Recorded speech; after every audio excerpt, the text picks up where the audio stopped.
शिक्षकगण व मुख्य अतिथि, मैं आपका हार्दिक स्वागत करता हूं व आपको 75वें 15 अगस्त की स्वतंत्र दिवस की हार्दिक बधाई देता हूं।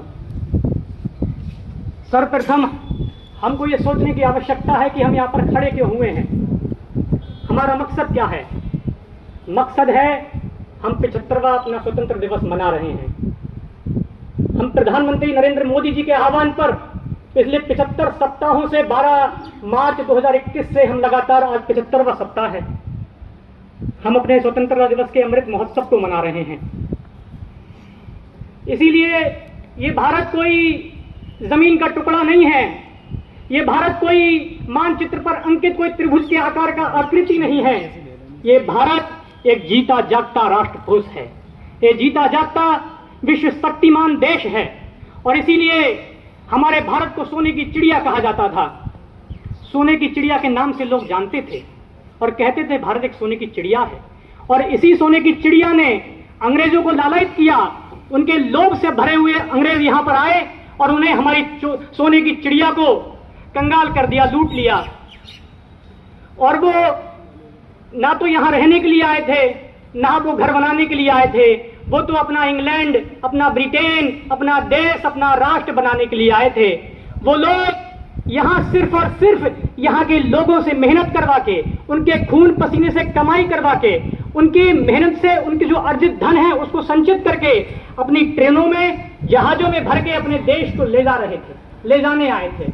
और एक बार की बात है जिसको आप काकोरी कांड के नाम से जानते हैं। काकोरी कांड में वो लोग भारत के माल को उत्पादन करके भारत से ट्रेन के जरिए ले जा रहे थे। तो हमारे ही देश के पठान अशफाकुल्लाह खां और पंडित राम प्रसाद बिस्मिल ने उनकी ट्रेन को लूटा और उनको मुंहतोड़ जवाब दिया कि आपकी औकात नहीं है, आप देश के माल को बाप का माल समझ के अपने देश में अर्जित प्राप्त कर लें या आयात कर निर्यात कर लें। इसीलिए हमारे देश के बहुत बहुत वीर सैनिक हुए हैं। 1857 की बात है, 1857 में अंग्रेजों के खिलाफ एक बड़ा आक्रोश जनसैलाब हुआ था। जनता के मन में बड़ा आक्रोश था, बड़ा गुस्सा था, आक्रोशित जनता थी। इसीलिए जब 1857 में जनता आक्रोशित हुई और हमारे यहाँ के नेता सैफुद्दीन को, डॉक्टर सैफुद्दीन को और डॉक्टर सतपाल को जलियांवाला कांड में गिरफ्तार कर लिया।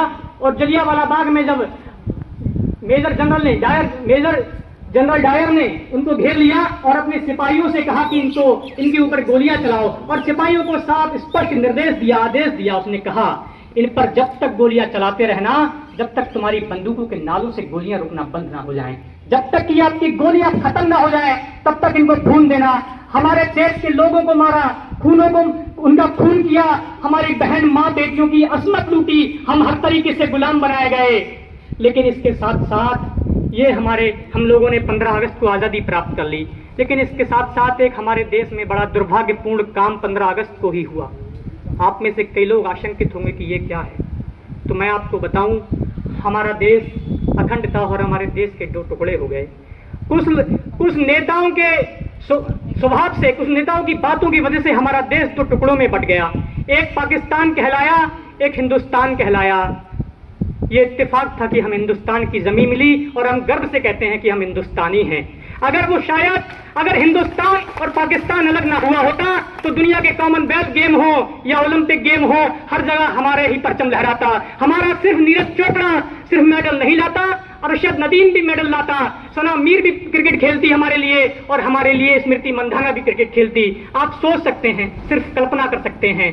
इसीलिए मैं अपने बातों को थोड़े से शब्दों के बाद विराम दूंगा और कहूंगा कि हमारे ही देश के एक नेता हैं, उनको गोलमेज सम्मेलन में आमंत्रित किया गया, निमंत्रित, जो लंदन में थी। और जब उनको बुलाया गया तो उनसे अपना पक्ष रखने को कहा। उन्होंने एक बात कही, बस एक जुमले में अपनी बात को खत्म करा। कहा कि आप हमें अंग्रेज आजादी दे दो या हमारी कब्र के लिए 2 गज जमीन दे दो। ये बात उन्होंने कही और वो कहकर चले आए।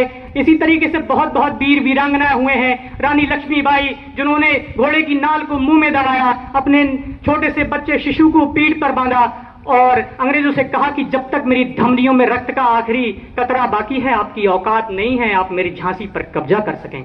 इसीलिए उनकी मरने के बाद, उनके शहीद होने के बाद अंग्रेज ने उनके झांसी पर कब्जा किया था। उनके जीते जी झांसी पर कब्जा करने की अंग्रेजों की औकात नहीं थी। मैं यही कहना था, इस बीच मेरी कोई गलती हुई है, खामी हुई है या आपको किसी बात से आपत्ति हुई है तो मैं उसके लिए क्षमा प्रार्थी हूँ, हाथ जोड़ के माफ़ी मांगता हूँ। बहुत बहुत धन्यवाद। जय हिंद, जय भारत।